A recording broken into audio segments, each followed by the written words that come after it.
Hello friend, आप सबको मेरा प्रणाम। आज मैं आप लोगों के बीच में कुछ जानकारी लेकर के आया हूँ। आप सबसे निवेदन है, हाथ जोड़ करके प्रार्थना है कि आप लोग हमारे चैनल को सब्सक्राइब कर लीजिए, हमको लाइक करते रहिए और कमेंट के माध्यम से आप अपनी प्रतिक्रिया देते रहिए, जिससे हमको अपना वीडियो बनाने में आपका सहयोग प्रदान होता है। आज मैं आप लोगों के बीच में एक महान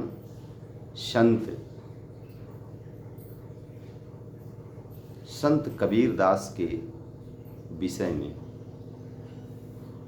कुछ चर्चा पर चर्चा करने के लिए आया हूँ।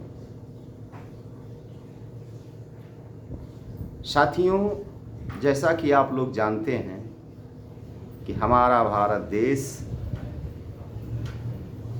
तमाम ऋषियों, मुनियों, तपस्वियों का देश रहा है। ऋषि और कृषि हमारे देश की प्रधानता रही है। कृषि ने अगर हमको जीवन यापन के लिए अन्न दिया है, तो हमारे देश के ऋषियों ने अपने ही देश नहीं वरन पूरे दुनिया के मनुष्यों को जीवन जीने की पद्धति बताया है। साथियों, गर्व होता है अपने देश के ऋषियों, मुनियों, तपस्वियों पर कि जिन लोगों ने मनुष्यों के उत्थान के लिए,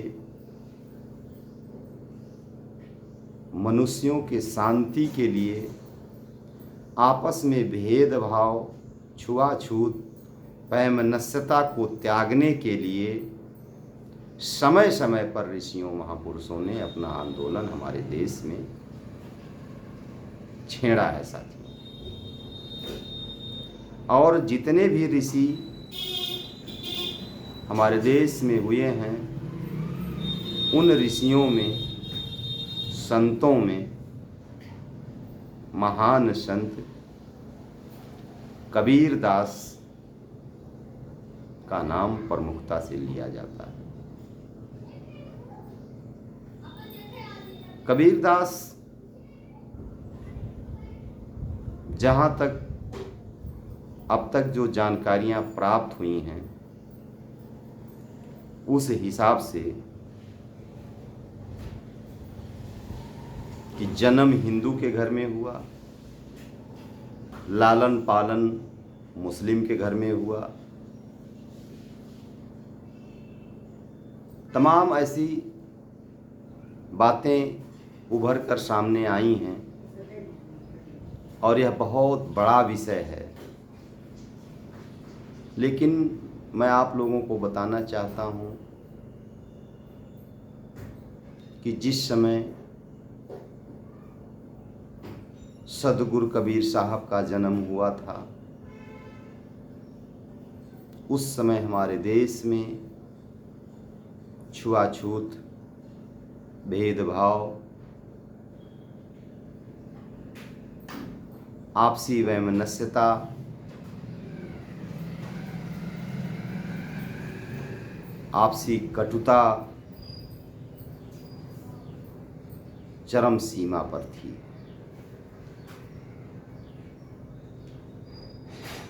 संत कबीर साहब ने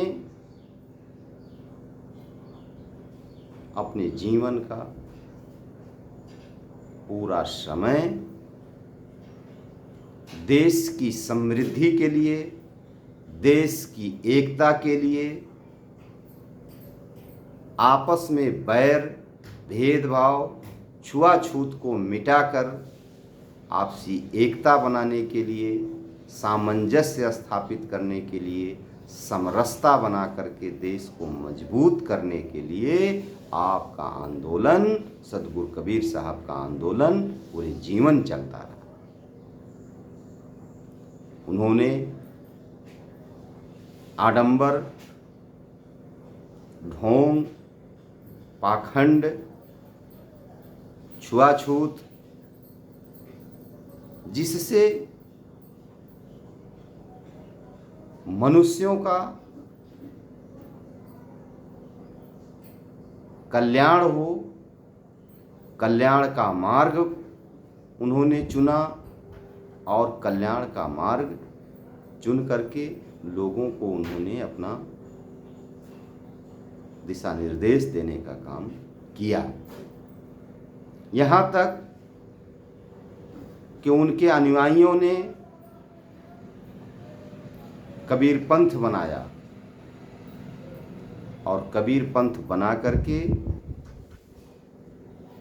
मनुष्यता को एक डोरी में बांधने का काम सदगुरु कबीर साहब के द्वारा और उनके न रहने के बाद उनके शिष्यों के द्वारा किया गया। जैसा कि जानकारियां प्राप्त होती हैं कि सदगुरु कबीर साहब बहुत ज़्यादा पढ़े लिखे नहीं थे, लेकिन उसके बावजूद भी उन्होंने जो लिखा, उन्होंने जो कहा, उनकी जो वाणियाँ हैं, आज भी उस पर बहुत बड़े बड़े रिसर्च हो रहे हैं।